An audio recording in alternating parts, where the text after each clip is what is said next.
Hi guys, I'm Pete Shersby. This is my electronics lab. This is the Make or Repair channel. Today I want to look at a piece of equipment used in electronics labs, which is the power meter. This particular power analysis meter is quite powerful. It's the one that I use all the time, and I'm not going to be reviewing this. I'm going to be using this. This is well calibrated. I'm going to be using this as a standard to look at another meter. This can measure voltage, current, in AC and DC, and power factors and harmonics and all sorts of things to do with the delivery of electrical power. It costs a lot of money. This, on the other hand, also is a power meter. It's about £10 from eBay, and I bought it just for this video, really. In fact, I'll probably use it a little bit for a few things, but we'll see more about that later. The key thing with this, of course, is it's very portable, and if it works, then great. And why shouldn't it be reasonably accurate? So I'm going to review this a little bit. I'm going to see how accurate it is. Now, in terms of accuracy, we're not interested in the absolutes. We need to think about who's using it. If it's being used in a home, for example, then does it really matter if it measures 501 amps instead of 500? You know, no is probably the answer. But a lot of people will be interested in things like standby currents. Now those can be very, very tricky to measure. So it'll be interesting to see how this stacks up against that machine when it comes to measuring small standby current, small standby power on things like chargers and maybe TVs and things like that. It's reckoned that about 20% of my electricity bill would come from standby devices, just phone chargers and things like that are just left plugged in. So we'll find out in a little while. I'm going to tear this down as well, just to see what its construction is like. And I'm not going to do specific safety checks and things, but I will look at a few key factors, the obvious things that we might look at. Okay, let's get started. Okay, so here's the Xytron setup and running. At the moment, it's got nothing plugged in. The little box to the right hand side, just here, is because the Xytron is an industrial piece of equipment. It doesn't have a plug-in receptacle for a UK plug, or any plug, come to that matter. It has 4mm binding posts in the back. So this is just a little breakout box that enables us to plug things in easily. The machine at the moment is being zeroed out onto its internal calibration. It does have a 450 microamp offset, which on the second line of the display, which I could zero out, but truthfully it's a real pain to do it. Underneath that, so it's got voltage at the top, 242 volts thereabouts, 450 microamps RMS on the next line down, which isn't really going to make any difference to us. We've got underneath that the true power in watts, and below that the true power in watts again. The difference between the two is that the third line down is an immediate reading, the fourth line down is a sort of rolling average, designed to smooth out anything. One of the problems with dealing with things like small adapters like this is that they can take small gulps of power and then essentially no power, and then another small gulp and then no power. So in order to measure that, you need a very, very fast sampling rate. This device samples at 500 kilohertz, so you know, 500,000 samples a second, so it can catch those quick little gulps that are being taken, and then bringing that into the bottom line enables us to work out the actual power per second in this case. Okay, so let's plug in our first test candidate, which is a Samsung power adapter. This is a 1 amp power adapter that I use in the lab occasionally. So I'm going to measure its standby current, or standby power even. Okay, so there we go. This is pretty impressive. So we can see that the third line is sort of hopping around a bit, 9 milliwatts, and backwards and forwards, and the bottom line is actually settling out at about 8 milliwatts. So anyway, that's interesting. It's a really small power device. I'm now going to measure, I think, the power of this. So we're going to actually look at the other power meter and plug it in and just measure what it takes. Turn it off, I think.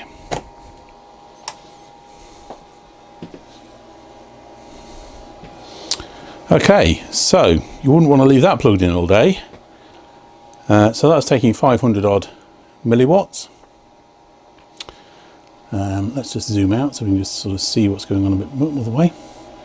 See what's going on a bit better there. So you can see we've got it plugged in there. It's 544 milliwatts. I wouldn't leave that plugged in all the time because truthfully, I don't think I'd ever trust a Chinese piece of stuff like that plugged in my home when I'm not there. But yeah, supervised, not too worried.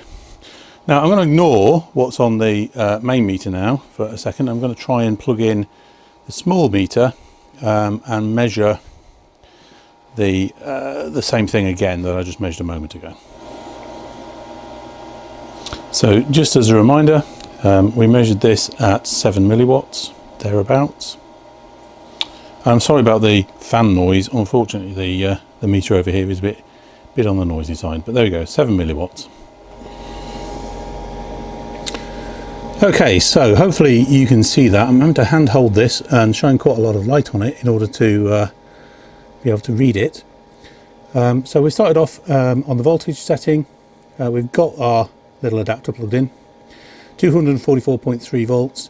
So that's reading 2 volts higher than the other meter did, 50 hertz, so that's absolutely fine. At the top it's just a clock. It is showing 0 amps. Now this does supposedly resolve all the way down to milliamps, but it's showing nothing at all. So it's showing 0.0000. Pretty useless. And at the bottom we've got the power factor, which apparently is perfect. That's from a previous reading. Okay, and this is the live wattage, which is nothing. So that is completely unable to read the amount of current and the amount of power being used in standby by that device. So I figured I should try another slightly more high powered device. This is another 5 volt switch mode power plug. This is the one that was supplied to me with my microscope. So it's also about a 5 volt 1 amp power supply.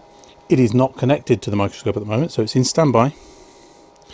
And let's compare our current. So there we go. In standby, 100 milliwatts. So that's a significant amount more, so 0.1 watt. So all these power adapters are not made equal by any stretch of the imagination. I'm going to plug this into the other device now. So just turn him off. And there we go, 0 watts. Let's see what it thinks it is. And yeah, anyone unimpressed by that? So we know that this is drawing 100 milliwatts, or burning 100 milliwatts I suppose, and I'm showing absolutely nothing on this meter at all. I'm just going to press the reset button on it, just so that we get rid of some of the high and low readings and things like that we've got kicking around. That should hopefully Reset everything, still nothing.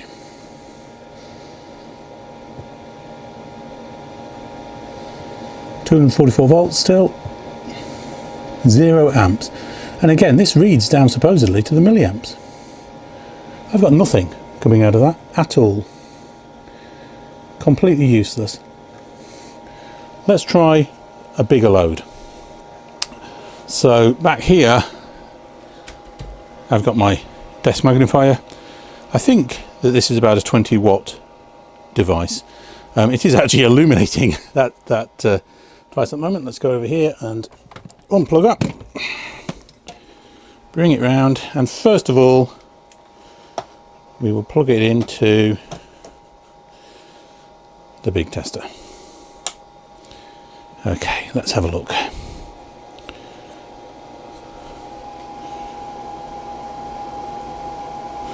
So there we go, 21 watts, thereabouts.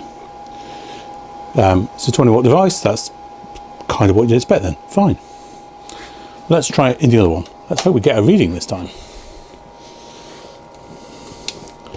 So first things first, try and get that out.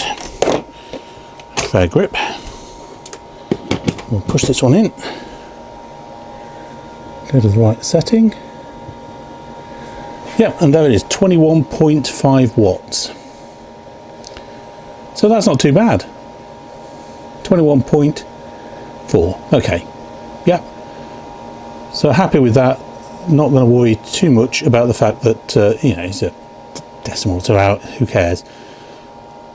When you're measuring something 20 watts, does it really make a difference if it's a point something out? The answer's not really. If you're measuring 100 milliwatts and you're 10 milliwatts out, that's quite a big difference.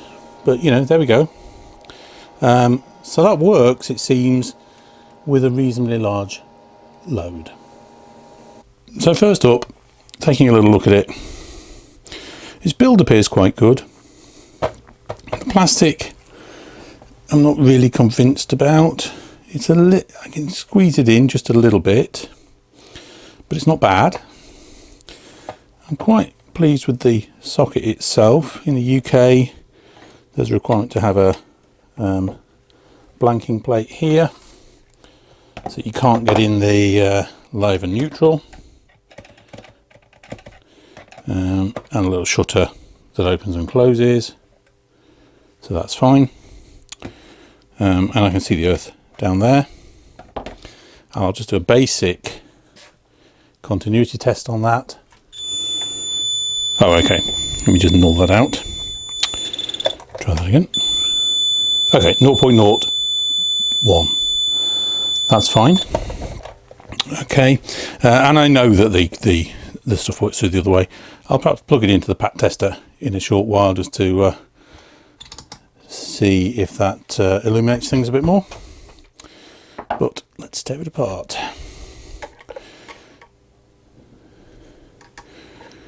So, okay, so that screw there I think actually holds the socket pins in place. And then we've got 3. Oh yeah, interesting. So, as I recall, so there we go, label for you. So 240 volts, yeah, etc, etc, etc. 2.9 kilowatts. The CE is actually printed correctly by the looks of it, although I think it's, yeah, maybe not. Its font's a bit thin. I would expect to see a double insulated sign there. It is a Cat 2 device for testing purposes, but surely the actual standard is to put the double insulated sign on it. If it's Cat 2 and it isn't double insulated, then it's Cat nothing and is illegal.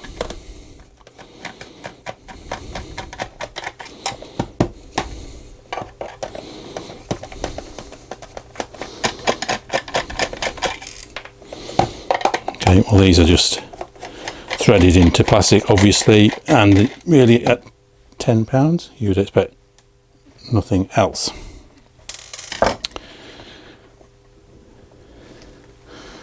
Okay, all right, that's easy.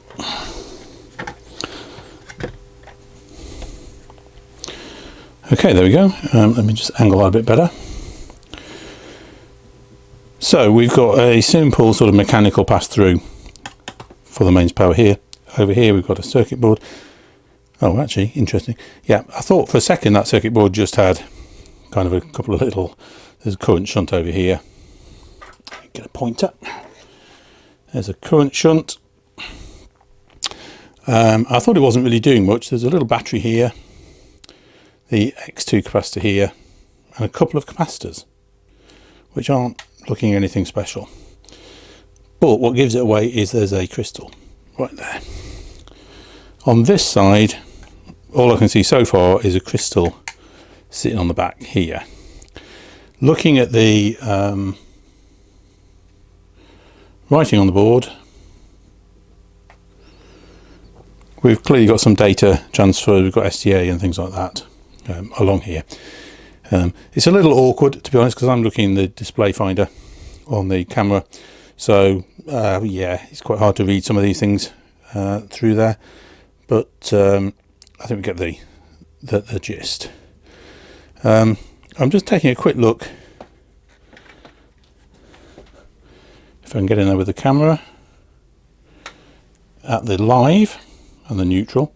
So the neutral is basically, if the camera will focus, come on focus, just a sleeve with a slit down the side to grip the pin. The live is so actually that's the, yeah, the live is similar. It has a sleeve at the top. Again, let's try and get that in focus. Has a sleeve at the top, and then a split, just a big gap in there. Hopefully you can see that.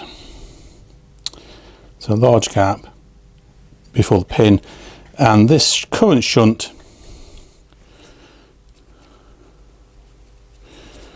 so here we've got the pin coming in at the bottom, through this cable on the right hand side, through the current shunt, back through to the top. And this is quite short, it's probably only a centimetre long. If we take a look at a UK plug,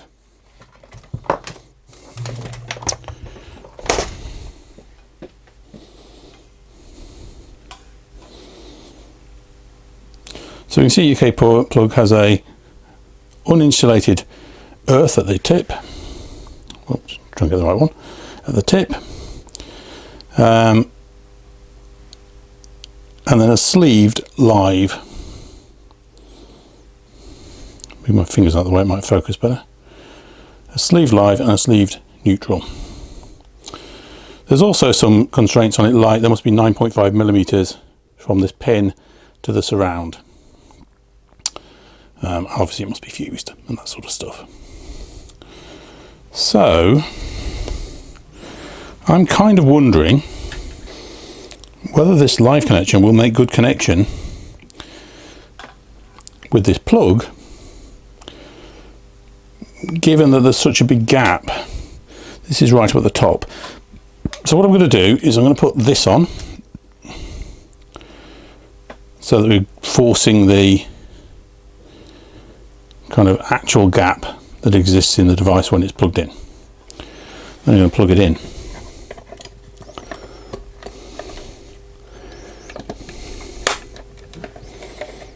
Okay, it's actually quite tricky. There we go.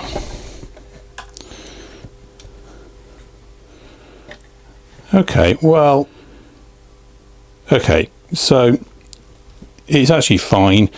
The metal contact is making full contact with the section on the plug. I was a little bit worried that it might only make like half a contact, and then that would not be very good from a current perspective. Let's just have a quick look at the thickness of the plastic involved here. I can't really get this on here.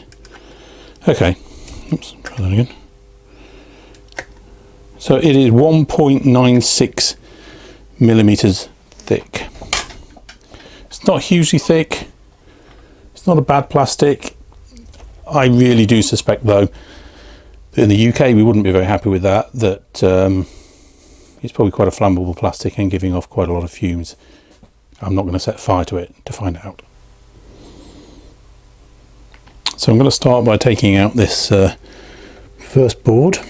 These are really tiny screws. So I'm taking this board off because I think the other board won't come out. You know, it's soldered to these cables. An interesting point is that these cables are thicker than that one. So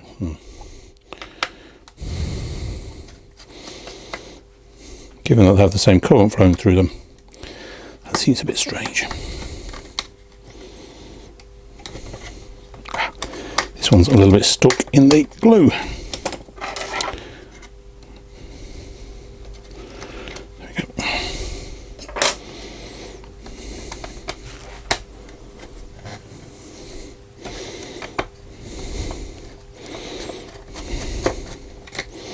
Let me just reach around the camera here, unfortunately, so I can't see the display, but hopefully this is all within.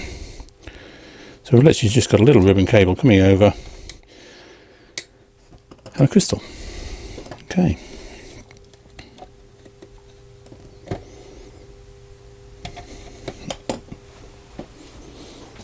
And nothing to be seen really. Okay, the display came off eventually. And we've been blobbed. But you know, seriously, that isn't going to be anything very exciting. I'm just expecting a little microcontroller. Let's try the other side.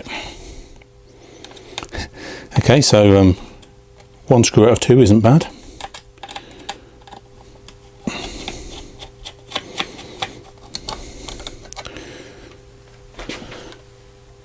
So we've got the live coming in, it goes through a current shunt and goes straight back out again.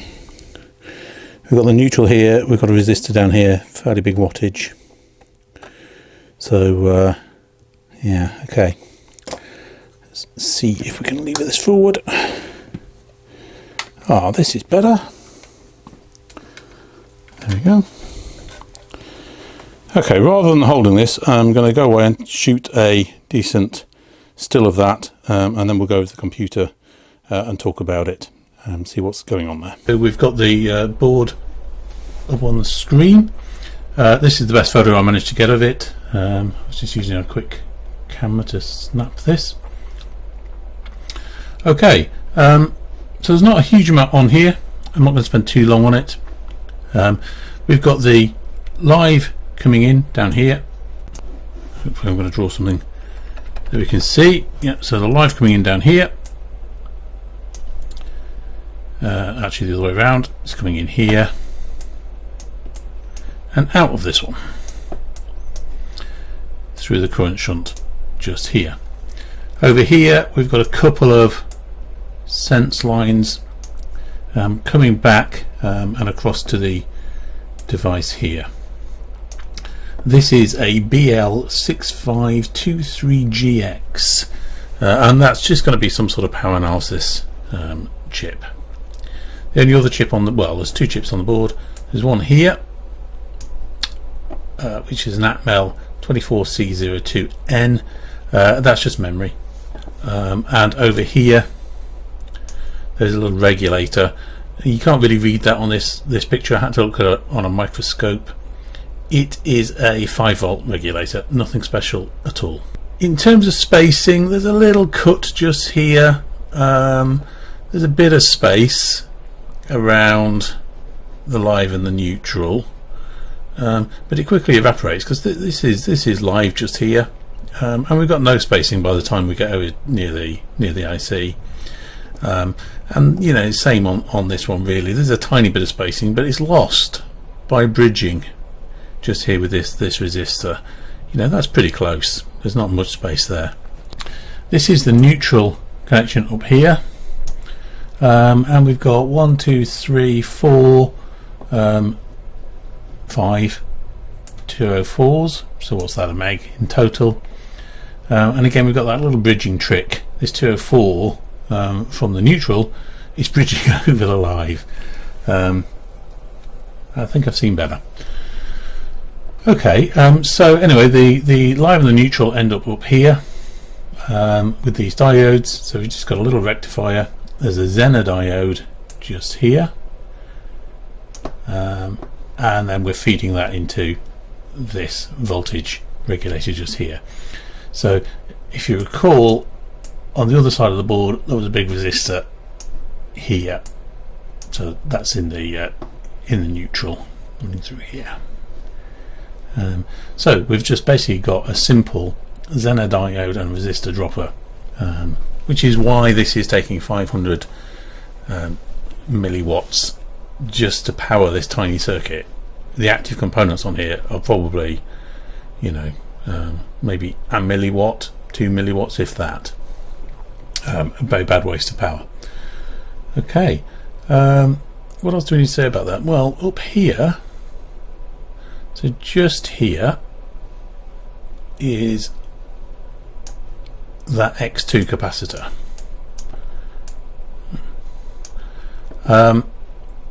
And these, I don't know if we can see them here, just here, there are two big solder blobs. And they're just literally just stuck on the underside of that capacitor. I took a little look at them and prodded them with a little proggly thing, and they came off and rolled around and have vanished under the circuit board somewhere. But you know, hey. So anything I said about it being reasonably safe, you can take that back. You know, those solder balls are far bigger than the spaces between the pins on all of these ICs. So you know, they're just trouble waiting to happen, really. Let's have a quick look at the data sheet for the IC. Here we go. So this is a Chinese IC, Shanghai Belling, other manufacturers. You can buy this from LCSC online store. It doesn't unfortunately give the price for thousands. They're about 23 pence, or probably about, you know, 25 cent for each for a pack of 10. So you know, we are talking 6 or 7 pence each if you're buying in the 1,000, and they come on a reel of about 1,000, I think. So what's it have to say about it? High dynamic range, 6,000 to 1. Well, we haven't really witnessed that. You know, if this is topping out at 13 amp, it should be able at 6,000 to 1 to measure some milliamps for us, and it didn't. That's not necessarily a problem with the chip. It could well be a problem with the circuit around it. High stability, 0.1% error in fluctuation. Active power in the positive and negative, okay. Voltage and current, 3,000 to 1, okay. So detection uses a UART to communicate with the other IC. So on the display board there was a little microcontroller under a blob, just driving the LCD and basically passing, you know, what screen am I looking at is getting passed back to this device. Okay, single 5 volt supply, hence the 5 volt regulator that we saw. It's low cost, we know that. High accuracy, we're not quite so sure about that. Uses 3 sigma delta ACs. It doesn't seem to say how fast. And it's indicating here that we've got essentially calibration on chip. So if essentially you're soldering these on in the factory and then you're not calibrating, you're just taking off the shelf values, then whatever resistors and things you've put in there are going to be just screwing up the accuracy of this device. Got a quick block diagram. Okay, so you know, 3 PGAs, so gain blocks, each feeding into analog digital converter. Yeah. Signal processor, and then the various functions that we're interested in, and we've got the UART that we mentioned. Not a lot more really going on there. I'm not going to read all this. This is just a load of stuff about the pins. This is slightly more interesting. Okay, so you know, up to 7 volt supply, 80 milliwatts, that's maximum. dissipated heat. Okay, error, so power error, 0.1%, typical 0.3%. Well, we've seen 1% straight away, so if we assume that the chip is okay, then we can say the design around it is pretty poor. I'm looking for error on voltage RMS. There we go, 0.3. Again, we saw an error of 2 volts on a 200-ish volt thing, so that's 1% in the actual device. There's a whole bunch of block diagrams for people who are interested, and the maths, lovely.